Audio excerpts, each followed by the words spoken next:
Hello and welcome back to the Villa Filler podcast. I am here as always, my good friend Dan Moisland. Dan, transfer saga of all sagas has finally ended. Pau Torres is an Aston Villa player. Boy, does it feel good to say that, mate.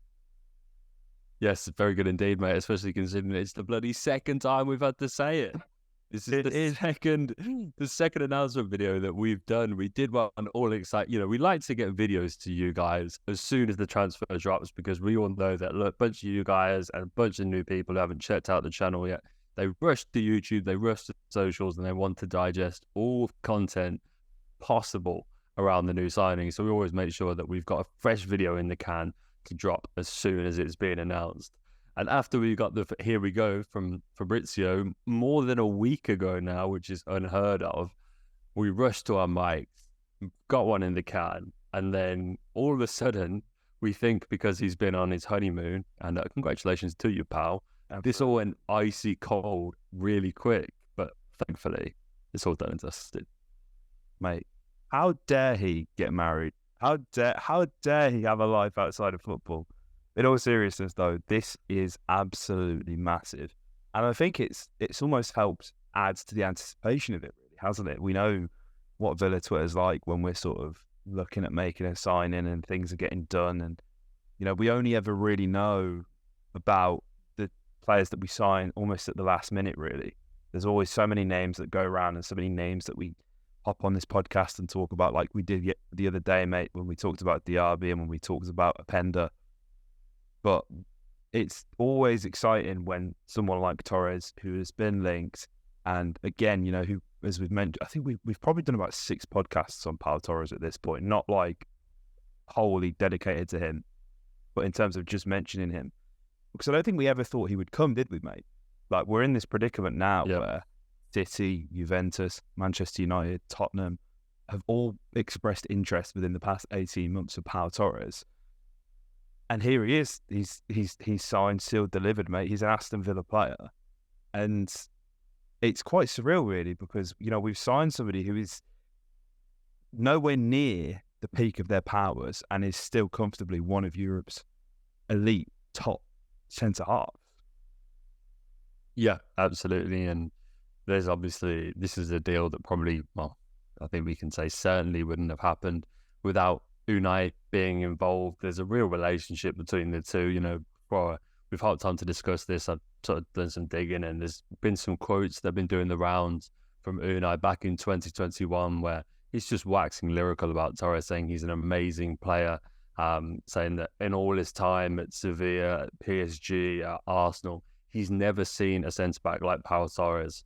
And this was sort of before he became the sort of real established player that he is now. Obviously, he was on that sort of upwards trajectory to when they won that Europa League together.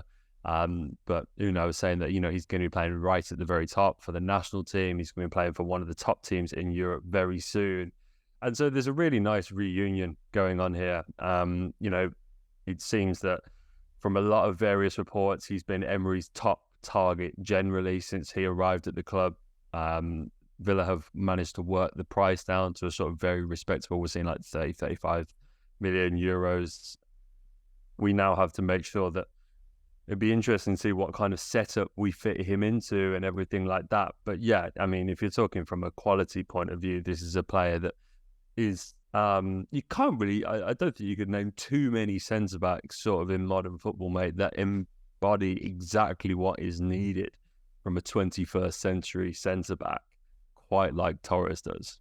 That's the thing. He's so comfortable with the ball at his feet, progressive carries, ranks within the top 5 percentile centre halves. He's so modern. He's so forward thinking. He's so elegant, and this is what's really exciting. And we spoke about it it must have been over a week ago now.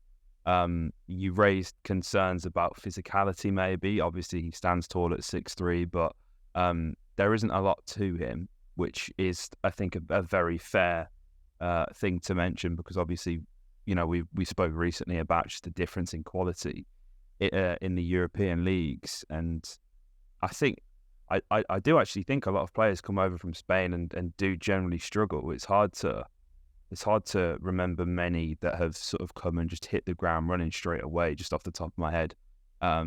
If anybody has any suggestions, let us know in the comments. But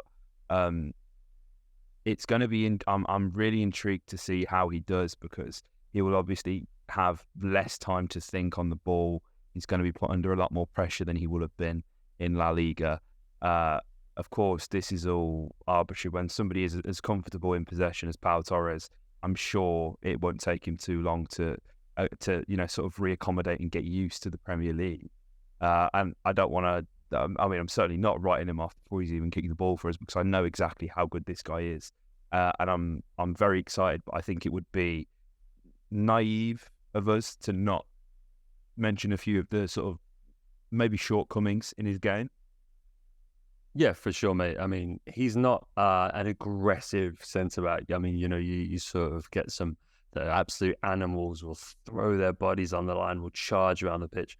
Pau Torres he's not that guy. He's not that guy. He is a little bit more restrained in the way that he plays. There's a really good piece I always refer to Greg Evans. I think he's absolutely excellent at it in The Athletic, that sort of dives into exactly why we've sort of looked to make it happen, and the positives are all there, right? And they jump straight at you. So, if you look at Pau Torres compared to every other central defender in La Liga last season, by the way, made the most touches, most passes completed, most passes in the final third, the most through balls, the most take-ons, and the second most chances created, which is a very that is a very effective snapshot of exactly what you're going to get here. However, he's not, as I said, there are that shortcomings which make a Premier League centre-back in a way, and that being an aggressor in duels one, in aerial duels one particularly, he doesn't rank too highly, and that's where Villa are going to have to find the right balance. We're going to have to really get right who plays alongside him. I think that's the important thing. No La Liga centre-back made fewer interceptions per game last season than Pau Torres, with 0.38. His aerial duel win rate, what I was referring to just a second ago, comes in at just 55.1%, which is also the worst in his position in the division. But as I said, this is what we had to caveat, mate. You can bring that right back around with he wins the ball back an awful lot for his team, with 5.7 recoveries a game, which places him amongst the top 20 of all La Liga centre-backs, and plenty of blocks, plenty of clearances. He's got a good true tackle win rate, which is interesting, which is the players' win rate of all tackles that they complete, fouls committed, and the challenges they've lost, of 65.2%, which puts him in the top 20 in La Ligas. So he's not a front foot defender. He's very good in that sort of sweeping role in behind. And when you get him on the ball, he's potentially one of, if not the best in his position in Europe. So he's very good at tidying up those threatening moments. But in terms of being the one to step out the back line, which is interesting, because I think that's something that Tyrone Mings is quite comfortable in doing. I don't think it's something we've seen him do so much under Emery, but we've seen him under previous managers, sometimes to his detriment, I think it should be said, be a very marauding centre-back. He'll often progress far outside the back line to go and win headers and challenge players on the halfway line and stuff like that. And maybe Pau Torres is someone that can complement in there, both left-footed as well. But so there's a lot to figure out here, but the raw talent is so evident, and amongst his age group as well, just 26 years old, there's so much upside. I think when you look at who he sort of has partnered with him on occasion at Villarreal as well, you look at someone like Raul Albiol, obviously 37 years old. Naturally, the relationship there is Pau is going to be the more athletic, the more agile, the more nimble defender who actually has a pair of working knees. Raul Albiol is getting on now. I'm surprised he's still even playing. So it's right. You're right that getting that partnership right is going to take some work, and I think the transition period, I imagine, will be eased somewhat, because I think we saw it with John McGinn did an interview. I think it was during lockdown, talking about Douglas Luiz and how much he struggled personally playing with Douglas Luiz, because not only did Douglas not understand English, he didn't understand Scottish. Like he couldn't. The two just couldn't have a conversation on the pitch together. They couldn't communicate their ideas together because of that language barrier, and that is going to be eased because obviously Emery speaks Spanish, and having the communication of a back line is so important, and having a goalkeeper that can communicate with the centre halves as well obviously makes it even better. Obviously Emery speaks perfect English, but speaking in Pau's native tongue is going to be incredibly helpful for Pau whilst he sort of looks to adjust to the league. I think Pau and Diego is the pairing, but I just don't see a world where you can drop either Konsa or Mings. I don't think we start the season with neither Pau or Carlos starting unless we drastically change shape, which is something you alluded to the other week, mate. I'd like to know your thoughts on it, because on one hand, you don't sign one of Europe's, most promising centre halves for around £30 million to not play him, but then you almost can't not reward Mings and Konsa for the hard work and how brilliant they've been and how consistent they've been since Unai's come through the door. Yeah, you're spot on, mate. Spot on. Ty especially, I think there's a good enough sample size now of when he's not in Villa teams and how they tend to struggle. The win rate drops significantly, and I imagine that given the performances that he put in and how excellent he was, just got back into the England setup as well, he would be rightly very aggrieved if he were to be dropped. I've always been a very staunch, we're in the Mings and Carlos and Konsa debate. I think Mings is the unicorn there. I think it's harder to find a Tyrone Mings than it is any other player, sort of profile-wise, in that back line. I think you look at like a 6'5", 6'6", whatever he is, left-footed centre-back that can pass, dribble. He's a decent goal threat from set pieces. There's not a lot of those in world football, and I think we might have gone and got out the next, well, if there isn't another one, Pau Torres is pretty bloody close. And so it's really interesting that stylistically they fit really similar. I'm just looking now at his progressive pass map for last season for Villarreal, and it looks like a left backs. They're all coming from that left-hand side of the pitch. They're all going, a majority sort of up the byline, finding runners on the forward line.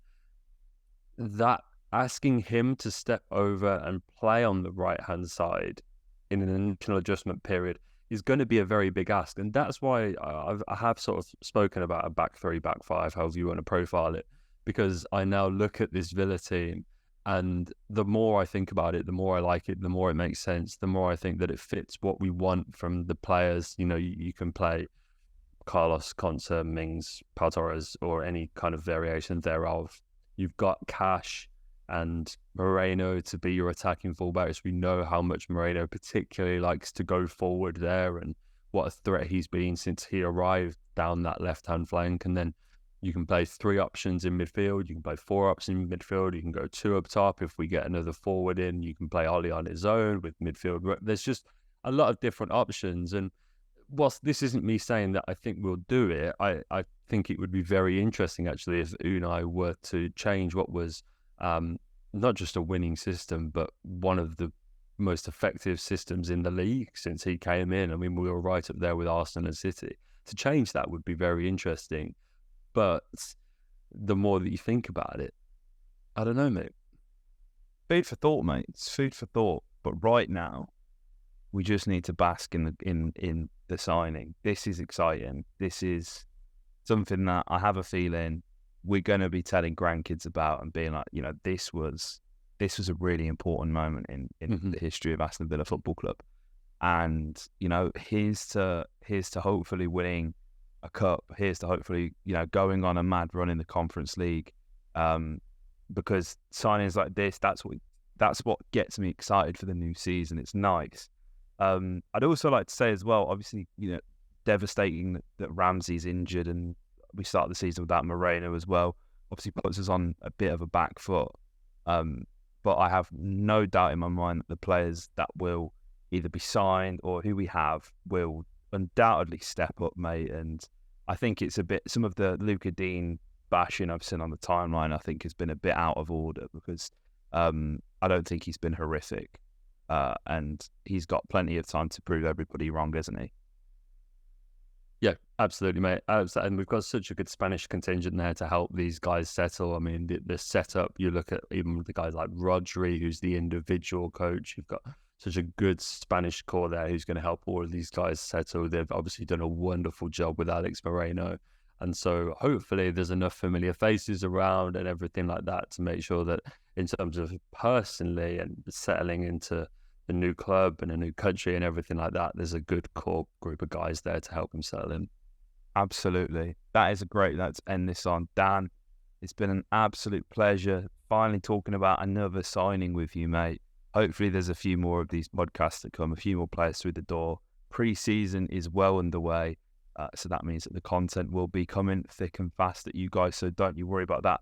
You're going to want to make sure you subscribe to the channel so you don't miss a video. Make sure you hit the bell button as well. That way you'll get a notification every time we upload on YouTube. If you're listening on Apple or Spotify, make sure you're following, make sure you leave a review, all that jazz. It really helps out. If you didn't know, we're on TikTok and Instagram. Dan made a link tree. It'll be in the description of the podcast on every platform where you can find us on TikTok and Instagram. And don't worry, guys, we've not forgot that someone commented about the fantasy football shirt giveaway. That's sorted. The winner of the league has received the shirt. We do still have two more shirts to give away. So next podcast, I promise, it will get sorted. It will be sorted for the next podcast. So yeah, that's another reason to make sure you're subscribed so you can enter the shirt giveaway as well. So yeah, like, comment, subscribe, and up the biller.